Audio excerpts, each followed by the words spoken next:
Olá, eu me chamo Eduardo Mano e você está ouvindo a Bíblia em um ano, um projeto de leitura da Bíblia Católica em 365 dias. Este daqui é o dia de número 27. Para você que está chegando agora, no meu site eduardomanopay.com.br/podcast existe um arquivo em PDF com um plano de leitura diário, feito pela Ascensions, que é um site americano que produz conteúdo de formação católica. Estarei me utilizando da Bíblia Ave Maria, porque acredito que será de mais fácil acesso para você. E os comentários que farei são do Padre Mike Schmitz, com alguns acréscimos dos cadernos de estudo bíblico do Scott Hahn e do Kurt Smith. Hoje iremos ler o livro do Êxodo, capítulos 1 e 2, também o livro Levítico, capítulo 1, além dos Salmos, número 43 da Bíblia Ave Maria. Vamos ao dia de hoje. Êxodo, capítulos 1 e 2. Eis os nomes dos filhos de Israel que vieram para o Egito com Jacó, cada um com sua família: Ruben, Simeão, Levi, Judá, Issacar, Zabulon, Benjamim, Dan, Neftali, Gad e Azer. Todas as pessoas saídas de Jacó eram em número de 70. José estava já no Egito. E, morto José, assim como todos os seus irmãos e toda aquela geração, os israelitas foram fecundos e multiplicaram-se, tornaram-se tão numerosos e tão fortes que a terra ficou repleta deles. Entretanto, subiu ao trono do Egito um novo rei, que não tinha conhecido José. Ele disse ao seu povo: Vede, os israelitas tornaram-se numerosos e fortes demais para nós. Vamos, é preciso tomar precaução contra eles e impedir que se multipliquem, para não acontecer que, sobrevivendo uma guerra, se unam com nossos inimigos e combatam contra nós e se retirem do país. Estabeleceu, pois, sobre eles feitores para cabrunhá-los, com trabalhos penosos. Eles construíram para o faraó as cidades de Pitom e Ramsés, que deviam servir de entreposto. Quanto mais os oprimiam, porém, tanto mais eles se multiplicavam e se espalhavam, a ponto de os egípcios os aborrecerem. Impunham-lhes a mais dura servidão e amarguravam-lhes a vida com duros trabalhos na argamassa e na fabricação de tijolos, bem como com toda a sorte de trabalhos nos campos e todas as tarefas que se lhes impunham tiranicamente. O rei do Egito dirigiu-se igualmente às parteiras dos hebreus. Uma se chamava Sefra e a outra Fua. E disse-lhes: Quando assistirdes às mulheres dos hebreus e as virdes sobre o leito, se for um filho, matai-o, mas se for uma filha, deixai-a viver. Mas as parteiras temiam a Deus e não executaram as ordens do rei do Egito, deixando viver os meninos. O rei mandou-as chamar então e disse-lhes: Por que agistes assim e deixastes viver os meninos? Porque, responderam elas ao faraó, as mulheres dos hebreus não são como as dos egípcios. Elas são vigorosas e já dão à luz antes que chegue a parteira. Deus beneficiou as parteiras. O povo continuou a multiplicar-se e a espalhar-se.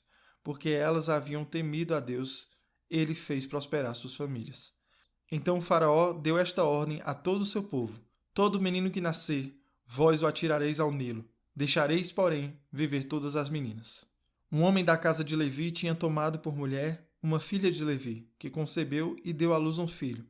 Vendo que era formoso, escondeu-o durante 3 meses. Mas, não podendo guardá-lo oculto por mais tempo, tomou uma cesta de junco, untou-a de betume e piche, colocou dentro o menino e depô-lo à beira do rio, no meio dos caniços. A irmã do menino ficou parada, a alguma distância, para ver o que lhe havia de acontecer. Ora, a filha do faraó desceu ao rio para se banhar, enquanto suas criadas passeavam à beira do rio. Ela viu a cesta no meio dos juncos e mandou uma de suas criadas buscá-la. Abriu-a e viu dentro um menino que chorava. E compadeceu-se. É um filho dos hebreus, disse ela.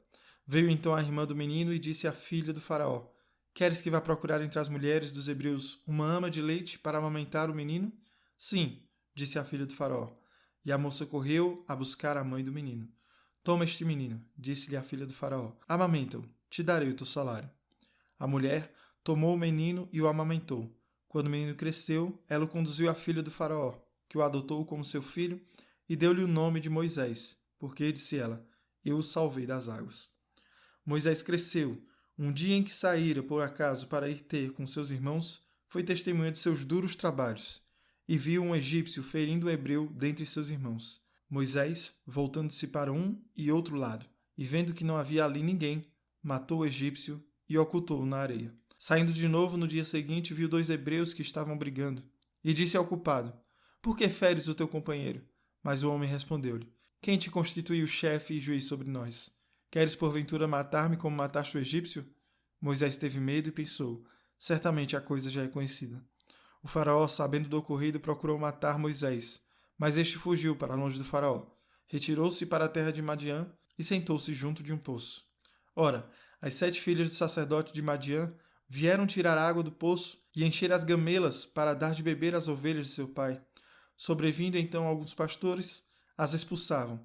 Moisés, porém, tomou sua defesa e deu de beber ao seu rebanho. E, voltando elas para junto de Raguel, seu pai, este disse-lhes: Por que voltais hoje tão cedo? Elas responderam: Um egípcio nos protegeu contra alguns pastores e, além disso, tirou água ele mesmo e deu de beber aos animais. Onde está ele? Perguntou às suas filhas. Por que o deixaste partir? Chamai-o para que coma alguma coisa. Moisés aceitou ficar em casa desse homem, o qual lhe deu por mulher sua filha Séfora. Ela teve um filho que Moisés chamou de Gerson, porque, disse ele, sou apenas um hóspede em terra estrangeira. Muito tempo depois, morreu o rei do Egito. Os israelitas, que gemiam ainda sob o peso da servidão, clamaram, e do fundo de sua escravidão subiu seu clamor até Deus. Deus ouviu seus gemidos e lembrou-se de sua aliança com Abraão, Isaque e Jacó. Olhou para os israelitas e reconheceu-os. Levítico capítulo 1. O Senhor chamou Moisés e falou-lhe da tenda de reunião. Fala, disse-lhe ele, aos israelitas. Dize-lhes, quando um de vós fizer uma oferta ao Senhor, será dentre o gado maior ou menor que oferecereis. Se a oferta for um holocausto tirado do gado maior, oferecerá um macho sem defeito, e o oferecerá à entrada da tenda de reunião para obter o favor do Senhor.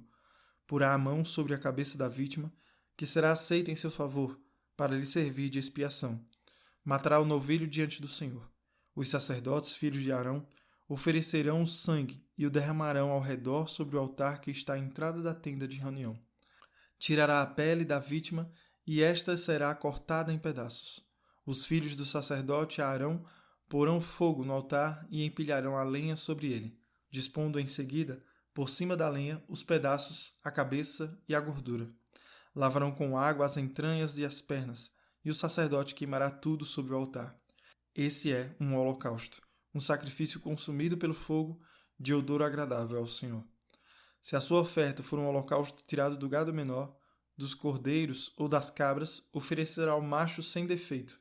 Matará o animal ao do lado norte do altar, diante do Senhor, e os sacerdotes, filhos de Arão, derramarão seu sangue em redor do altar. A vítima será, em seguida, cortada em pedaços, com a cabeça e a gordura, que o sacerdote disporá sobre a lenha colocada no fogo do altar.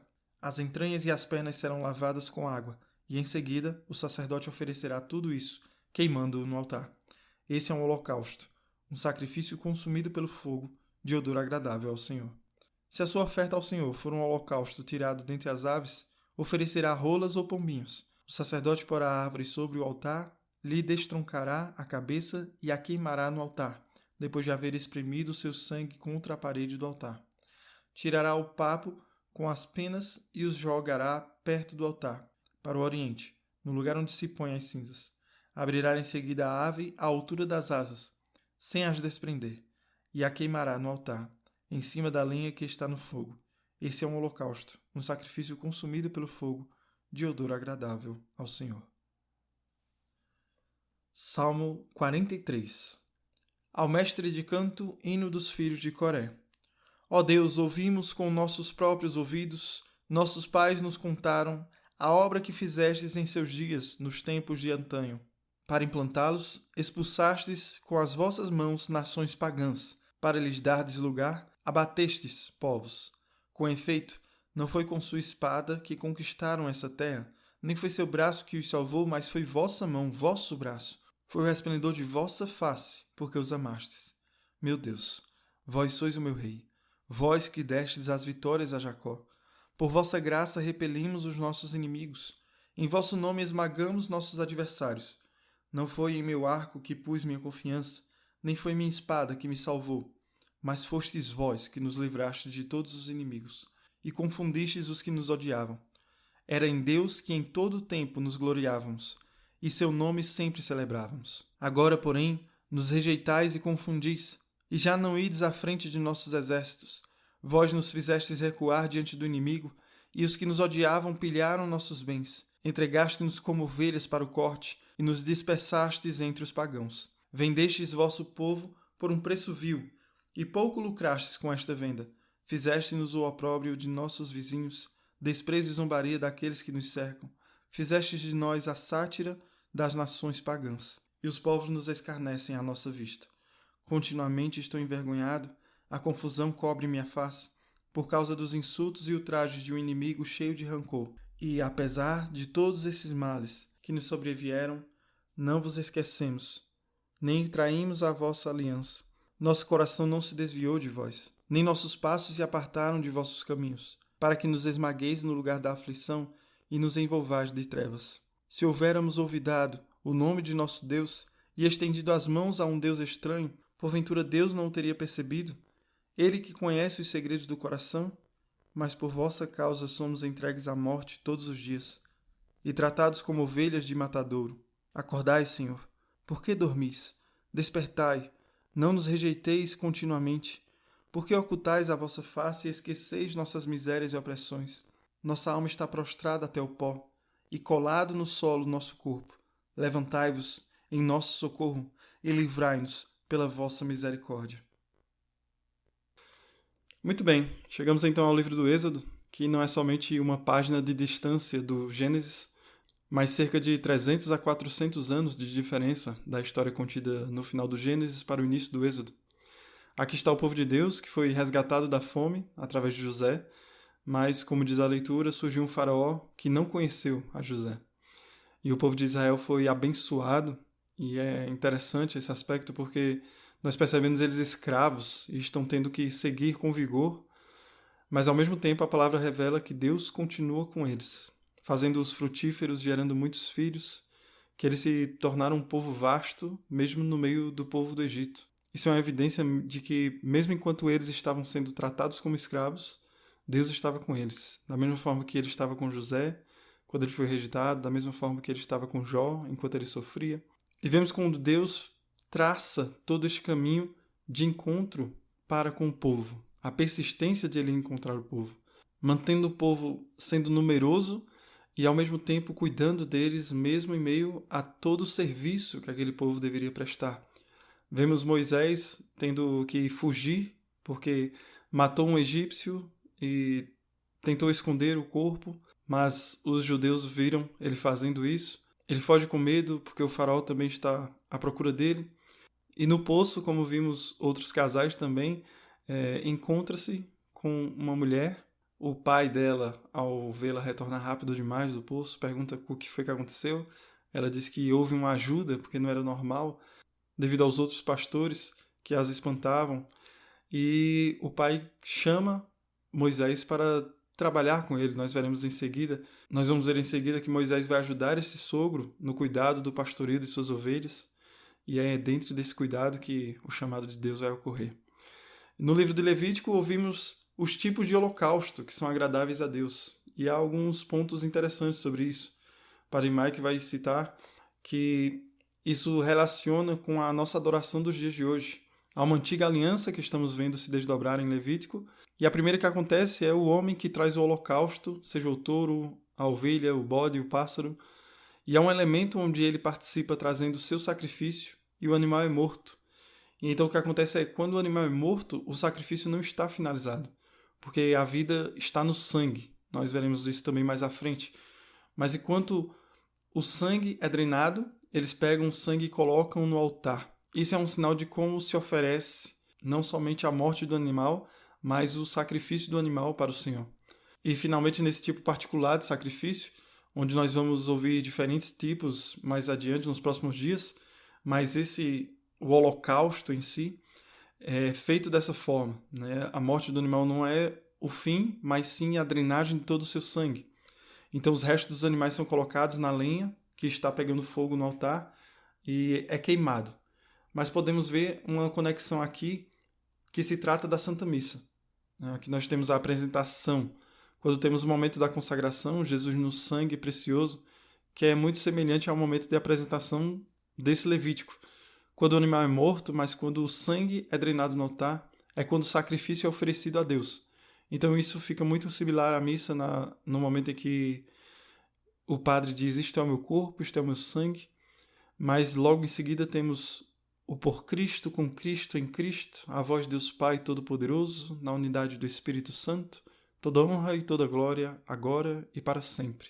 E todos nós dizemos amém. É aí em que está o momento de oferecimento do sacrifício ao Deus Pai, o sangue derramado no altar para a salvação do povo. Veremos muito disso nesses livros, onde escutaremos como Deus pedia para ser adorado no Antigo Testamento e como ele é adorado hoje. Então, estejamos atentos aos pedidos de Deus para que saibamos executar cada um de nossos sacrifícios diários por Ele. Que todos os dias da nossa vida sejam por Cristo, com Cristo e em Cristo.